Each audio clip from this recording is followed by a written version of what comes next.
Hello friends, आइए आज हम मार्ग में परचेज रिटर्न क्रिएट करना सीखते हैं। जिसके लिए सबसे पहले आप यहाँ पर ट्रांजैक्शंस में जाएंगे और आप यहाँ से चूज करेंगे परचेज रिटर्न।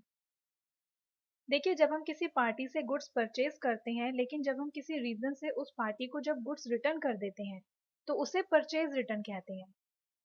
मीन्स कि जो परचेज रिटर्न है वो परचेज का बिल्कुल अपोजिट है और परचेज में जो इन्वेंट्री होती है वो ऐड होती है, जबकि परचेज रिटर्न में जो इन्वेंट्री होती है वो लेस होती है।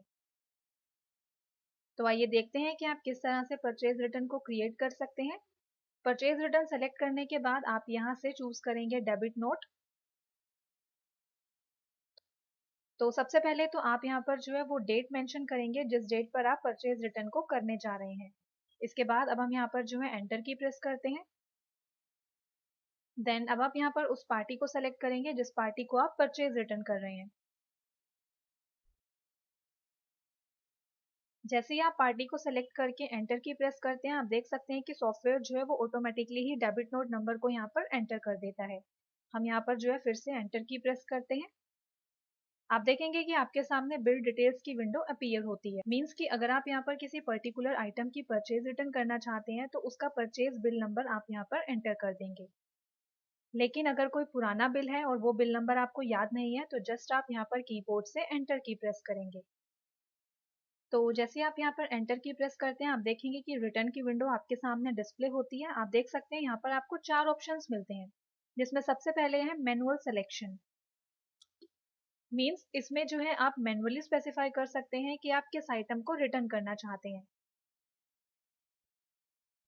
देन सेकंड है एक्सपायर्ड बिफोर। इसका मतलब यहाँ पर ये है कि अगर आप चाहते हैं कि इस पर्टिकुलर डेट की एक्सपायरी डेट से पहले वाली जो भी आइटम्स हैं उन्हें हम रिटर्न करें, तो उसके लिए तब आप जो है एक्सपायर्ड बिफोर इस ऑप्शन को सेलेक्ट करेंगे। तो अगर आप यहाँ पर इस ऑप्शन को सेलेक्ट करके एंटर की प्रेस करते हैं तो तब आपसे सॉफ्टवेयर जो है वहाँ पर एक्सपायरी डेट पूछेगा। आप जो है वहाँ पर एक्सपायरी डेट मेंशन करेंगे और उसके बाद फिर सॉफ्टवेयर जो है एक्सपायरी डेट से पहले वाली जो भी आइटम्स होंगी उन्हें वो लोड कर देगा। फिर आप देखेंगे थर्ड ऑप्शन है डंप स्टॉक। इसका मतलब यहाँ पर ये है कि जो आइटम्स हमने परचेज की हुई हैं, अगर वो आइटम 30 दिन पुरानी है या 60 दिन पुरानी है और अगर आप उन्हें रिटर्न करना चाहते हैं तो तब आप डंप स्टॉक ऑप्शन को यूज करेंगे। तो फिलहाल हम यहाँ पर जो है सेलेक्ट करते हैं मैनुअल सिलेक्शन। देन एंटर की प्रेस करते हैं। तो अब आप यहाँ पर जो है उन आइटम्स को सेलेक्ट करेंगे जिन आइटम्स को आप रिटर्न करना चाहते हैं। फॉर एग्जाम्पल हम यहाँ पर जो है एमी-फ्लो 40 सेलेक्ट करते हैं। तो अब आप यहाँ पर देख सकते हैं कि सॉफ्टवेयर आपको डिस्प्ले करता है कि आप किस बैच की आइटम को रिटर्न करना चाहते हैं। सपोज हमें यहाँ पर 2508 इस बैच के आइटम को रिटर्न करना है, तो हम इसे सेलेक्ट करके यहाँ पर एंटर की प्रेस करते हैं।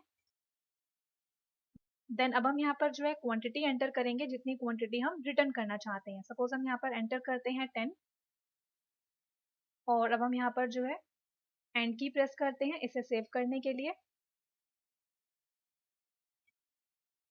तो अब आपका जो यहाँ पर ये डेबिट नोट है ये कंप्लीट हो गया है और इसके बाद हम यहाँ पर जो है मेन मेन्यू में आते हैं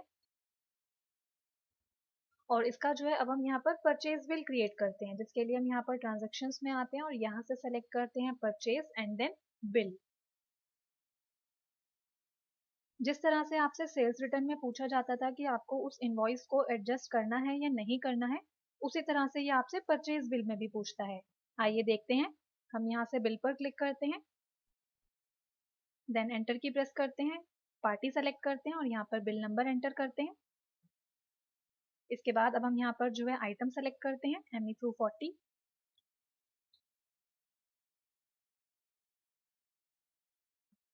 और अब हम यहाँ पर जो है इस परचेज बिल को सेव करते हैं। अभी आप देखेंगे आपके सामने एडजस्टमेंट की विंडो डिस्प्ले हुई है। मींस अगर आपका कोई डेबिट नोट पेंडिंग होगा तब आपके सामने ये विंडो अपीयर होगी और अगर आप उस डेबिट नोट को एडजस्ट करना चाहते हैं तो आप यहाँ से करेंगे यस, अदरवाइज आप इसे कर देंगे नो। हम यहाँ से इसे करते हैं यस। जैसे हम वहाँ पर यस बटन पर क्लिक करते हैं, आप देख सकते हैं पेंडिंग इनवॉइस की विंडो आपके सामने अपीयर होती है और अब आप यहाँ पर जिस भी इनवॉइस को एडजस्ट करना चाहते हैं आप उसे यहाँ पर सेलेक्ट करेंगे। सपोज हम यहाँ पर इस इनवॉइस को सेलेक्ट करते हैं, देन एंटर की प्रेस करते हैं। देन अब हम यहाँ पर जो है एंटर की प्रेस करते जाएंगे। तो अब आप यहाँ पर देख सकते हैं कि जो आपका बिल है वो एडजस्ट हो गया है। Thank you.